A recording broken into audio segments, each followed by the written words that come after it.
आप एक नई गाड़ी लेने का प्लान कर रहे हैं, आप डीलरशिप पर गए हैं, वहां पर उनसे बातचीत हो गई है, डील फाइनल हो गई है, वहां पर आपने पैसा जमा करा दिया है और उसके बाद ना तो आपको गाड़ी मिल रही है, ना ही आपको पैसा मिल रहा है और आप चक्कर पे चक्कर लगाए जा रहे हैं। सुबह को, शाम को आपका जो ऑफिस है वो भी इसकी वजह से दिक्कत में आ रहा है। आपको नोटिस मिल रहे हैं ऑफिस की तरफ से कि आप कहाँ छुट्टी पर रहते हैं और गाड़ी का कोई अता पता नहीं है। हार थक के आपको पुलिस के पास जाने की कोशिश करनी पड़ती है, कोर्ट केस तक बातें पहुंच जाती हैं, तब कहीं जाकर थोड़ी बहुत चीजें सॉर्ट आउट होती हैं। लेकिन उसके बावजूद भी जो गाड़ी लेने का एक्सपीरियंस है ना, वो बुरे तरीके से खराब कर दिया जाता है कस्टमर का। तो इसी टाइप की एक स्टोरी मैं आपके साथ शेयर कर रहा हूं। मुझे कांटेक्ट किया वीरेंद्र यादव जी ने छत्तीसगढ़ से, और उन्होंने बताया कि किस तरीके से डीलरशिप ने अपने पैसे बनाने के लिए उनका गाड़ी लेने का पूरा जो एक्सपीरियंस है ना, वो बिल्कुल खत्म कर दिया। जितनी खुशी थी वो सब बिल्कुल खत्म हो गई है। आप पूरी स्टोरी सुनिए और आप बताइए कस्टमर ने यहाँ पर क्या गलती की। डीलरशिप की तो खैर गलती आप अपने आप देख ही लेंगे। हेलो, मेरा नाम है अमित और आप देख रहे हैं डेली ऑटो लाइफ। अब वीरेंद्र जी ने 26 तारीख को एक डीलरशिप विजिट की, रेनो की जो डीलरशिप है वो विजिट की। नाम हालांकि मैं अभी रिवील नहीं कर रहा हूं क्योंकि ये उन्होंने ही बोला था। अब वहां पर वो गए 26 तारीख को, 28 तारीख को उनकी डील फाइनल हुई। वहां पर डीलरशिप ने बोला कि आप पैसा जमा करा दीजिए, हम आपका लोन अप्रूव करा देते हैं अपने इन हाउस में से ही, और आपको गाड़ी आज ही दे देते हैं, गाड़ी अवेलेबल है। उसके बाद कस्टमर ने 1.5 लाख रुपए जो है वो जमा करा दिए, उनको रिसिप्ट वगैरह जो है सब मिल गई। और उसके बाद उन्होंने बोला कि ठीक है, अब मेरी गाड़ी दे दीजिए। यहाँ से खेल शुरू हो जाता है। जब उन्होंने गाड़ी के लिए बोला तो उनके पास गाड़ी अवेलेबल थी ही नहीं। उन्होंने कहा कुछ डॉक्यूमेंटेशन में ना थोड़ी दिक्कत चल रही है। 7 8 9 बजे तक रात को वो वहां पर रुके रहे और उसके बाद उन्होंने बोला ठीक, आप गाड़ी नहीं दे रहे ना तो मेरे पैसे दे दीजिए। उसके बाद उनके पैसे वापस नहीं दिए गए कि आप कल आ जाना, कल आपकी गाड़ी आ जाएगी। उसके बाद वो नेक्स्ट डे गए, नेक्स्ट डे गए, नेक्स्ट डे गए, लेकिन उनको गाड़ी नहीं मिली। कभी इंश्योरेंस नहीं हो पा रहा है, कभी कुछ नहीं हो पा रहा है, कभी कुछ नहीं हो पा रहा है। उसके बाद जब कस्टमर हो गया परेशान, वीरेंद्र जी हुए परेशान, तो उन्होंने बोला चलो ठीक है यार, ना तो आप मेरा लोन करा रहे हैं क्योंकि उन्होंने अपने डॉक्यूमेंट जमा करा दिए, लोन कराना था। ना तो आप मेरा लोन करा रहे हैं, या आपने लोन अगर कराया है तो कौन से बैंक से कराया है, कहाँ पर मेरे डॉक्यूमेंट जमा कराए हैं, कुछ तो मुझे बताइए। ना तो वो चीज बता रहे हैं। कस्टमर ने बोला ठीक, आप कुछ भी नहीं कर पा रहे ना तो आप मेरे जो पैसे हैं वो रिटर्न कर दीजिए, जो मैंने आपको 1.5 लाख रुपए दिए हैं।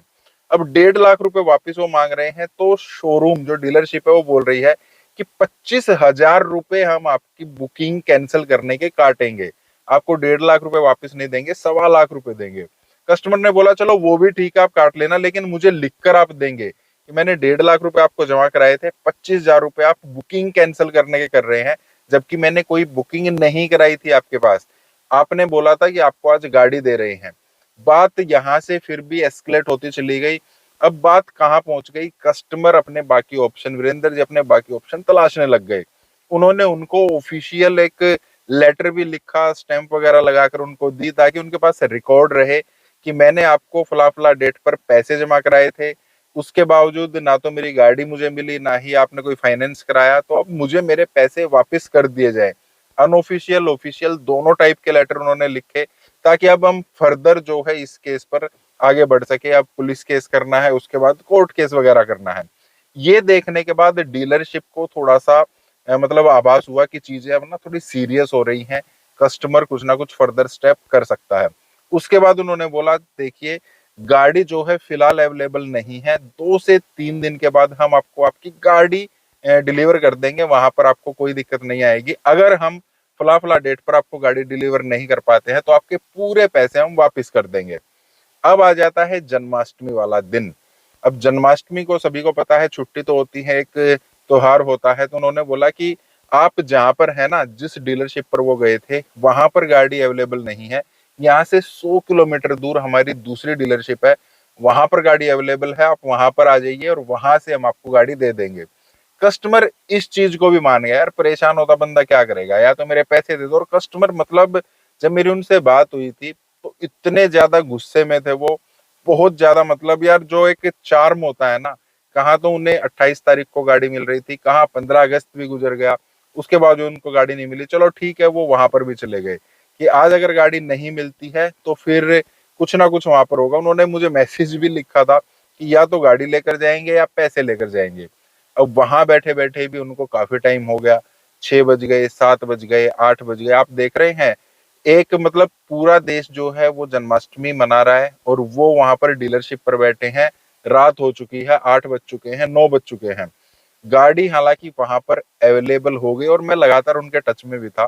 गाड़ी वहां पर अवेलेबल हो गई, लेकिन उसके बावजूद भी कभी वो इंश्योरेंस उनका नहीं कट पा रहा है, कभी कुछ नहीं हो पा रहा है। फाइनली उन्होंने ये भी मुझे बता दिया कि हम इतने ज्यादा परेशान हो चुके हैं। उनके बच्चे, उनकी वाइफ वहीं पर उनके साथ गए हुए थे डीलरशिप पर, वहीं पर वो सो भी गए। वो अपनी गाड़ी में गए थे, जैसे भी गए थे, रात को 11 बजे तक भी डीलरशिप उनको गाड़ी डिलीवर नहीं कर रही है।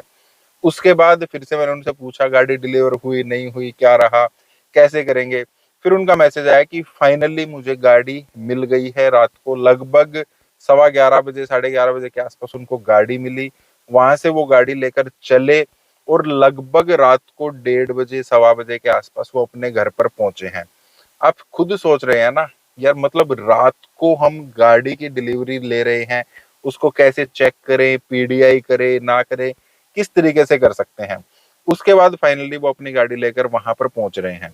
अब यहाँ पर आपने पूरी स्टोरी सुनी है ना, कस्टमर कहाँ पर गलत है यार। मतलब कस्टमर से पैसे मांगे गए, उसने टाइम पर पैसे दिए। और एक और चीज जो उन्होंने बीच में मुझे बताई कि डीलरशिप जो है ना वो एयू स्मॉल फाइनेंस बैंक जो है वहां से उनका लोन करा रही थी 12% पर। ये भी काफी महंगा है, जबकि वो खुद एक गवर्नमेंट जॉब में है। उनका बैंक उनको 6 से 7% पर लोन कराने को तैयार था।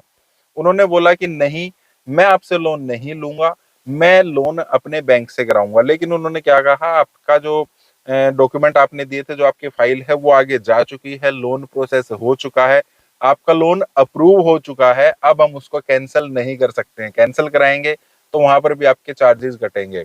तो मल्टीपल तरीके से कस्टमर को घेर लिया गया और तब कस्टमर को बड़ा परेशान किया गया। अब आप देख रहे हैं किस तरीके से कितनी ज्यादा चीजें हो रही हैं। हालांकि कमेंट में आप भी बताइए कस्टमर ने क्या गलती की। हालांकि मुझे क्या लगता है कस्टमर ने क्या गलती की होगी वो मैं थोड़ा शेयर कर देता हूं। मैंने आपको पहले भी कई बार बताया है कि जिसकी जेब में पैसा होगा ना वो राजा होगा। जब तक आपकी जेब में पैसा है, जब तक वीरेंद्र जी की जेब में पैसा था, उनका पैसा उनके पास था, तब तक वो राजा थे। जैसे ही उनकी जेब से 1.5 लाख रुपए निकले, डीलरशिप के पास गए, अब राजा डीलरशिप हो गया है। उन्होंने जिस तरीके से चाहा कस्टमर को उस तरीके से घुमाया, परेशान किया। उस टाइम पर डीलरशिप के पास जहां तक मुझे लगता है कोई गाड़ी अवेलेबल नहीं थी। उन्होंने कहा आज शाम को ही दे देंगे। उनको उनसे जस्ट वो 1.5 लाख रुपए लेने थे। उसके बाद जैसे वो चाहेंगे वैसे कस्टमर को घुमाएंगे। कभी कैंसिलेशन के नाम पर 25,000 रुपए काट लेंगे, ये बोला गया। कभी हम गाड़ी आज ही दे रहे हैं, ये बोला गया। 100 किलोमीटर दूर उनको बुलाया गया क्योंकि पैसा अब कस्टमर के पास नहीं था। रात को मतलब यार कितना अजीब है ना, हम लोग नई गाड़ी लेने के लिए जा रहे हैं, हमारी फैमिली रात को बाहर सड़क पर सो रही है, हमें गाड़ी नहीं मिल रही है। कितना अजीब लगता है। क्या खुशी रही होगी उनकी, कुछ भी खुशी नहीं रहती है। तो इस टाइप की चीजों से आपको बचना है। पैसा आपको लास्ट में देना होता है, ज्यादा से ज्यादा आप बुकिंग अमाउंट दीजिए। जब सब कुछ आपको कंफर्म हो जाए, गाड़ी आ गई है, ये सब है, तब हम अपनी बाकी पेमेंट कर सकते हैं। बाकी आप कुछ कहना चाहते हैं, आप भी कांटेक्ट कर सकते हैं, नंबर आपको दिख रहा है। आप कुछ कहना चाहते हैं, पूछना चाहते हैं, कमेंट भी कर सकते हैं। इस टाइप की वीडियोस के लिए आप लाइक करना, चैनल को सब्सक्राइब करना है। मिलते हैं नेक्स्ट वीडियो में। Thank you, bye bye.